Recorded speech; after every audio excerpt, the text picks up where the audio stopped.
Bonjour, dans cette vidéo, je vais vous présenter la fonctionnalité de gestion des utilisateurs et leurs droits d'accès. Donc, pour paramétrer les utilisateurs ou pour créer un compte ou modifier ses habilitations, etc. Donc, il faut aller au menu Administration.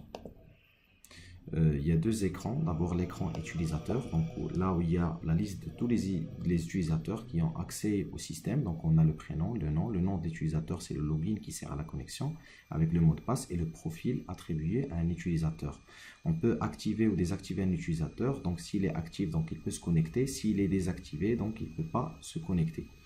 Voilà, donc pour le cas d'ajout d'un nouveau utilisateur, donc il faut renseigner le nom, le prénom. Par exemple, je vais créer un utilisateur démo avec prénom et le nom de famille c'est Yoris. Le nom de l'utilisateur c'est démo. Le mot de passe, il faut le confirmer 2 fois et voilà. Et on a la liste des profils qui sont déjà créés. Donc je peux par exemple lui donner le rôle invité. Le profil invité, je peux l'activer ou désactiver et je clique sur valider. Donc une fois que je clique sur valider, donc il est enregistré.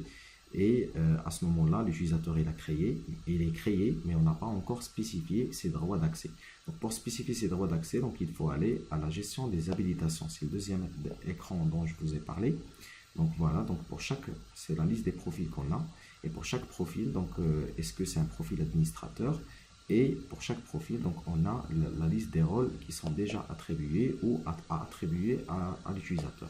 Donc voilà, donc on a deux tableau. Donc il y a le tableau à gauche, c'est en rouge, donc c'est les fonctionnalités qu'il n'a pas, et le tableau à droite, c'est les fonctionnalités qui sont en vert, ça veut dire les fonctionnalités qui sont déjà autorisées pour ce profil là. Donc tous les gens qui ont ce profil, donc ils ont déjà ces fonctionnalités. Voilà, donc on a la colonne accès, donc ça veut dire qu'il a accès à cette information, à cet écran, mais n'a pas forcément la modification. Et on a la deuxième colonne, mage, c'est mise à jour. S'il est coché, ça veut dire qu'il peut, en plus d'accéder, il peut modifier, éditer cet écran. Donc si on décoche, ça veut dire qu'il a juste la consultation sur cet écran-là. Donc voilà, donc si on veut lui autoriser par exemple l'inscription scolaire, donc il suffit de cliquer sur le bouton vert et la fonctionnalité elle est ajoutée en bas. Donc voilà, inscription scolaire, et par défaut il a l'accès, je peux lui désactiver l'accès. Donc la même chose si je veux retirer par exemple la gestion des absences, donc je dois cliquer sur le bouton rouge et la fonctionnalité disparaît de la liste verte. Il y a des fonctionnalités de recherche pour aller beaucoup plus rapidement, par exemple liste, donc je tape et en parallèle donc j'ai tous les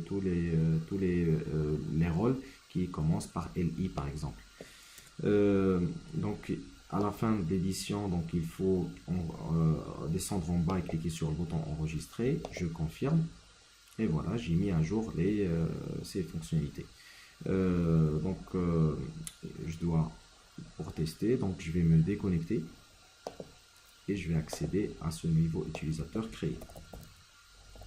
Donc son login et son mot de passe, connexion, et voilà, puisque c'est un utilisateur qui n'a pas de droit, c'est juste un invité, et donc voilà, les menus ils sont vides, il n'a pas accès à rien.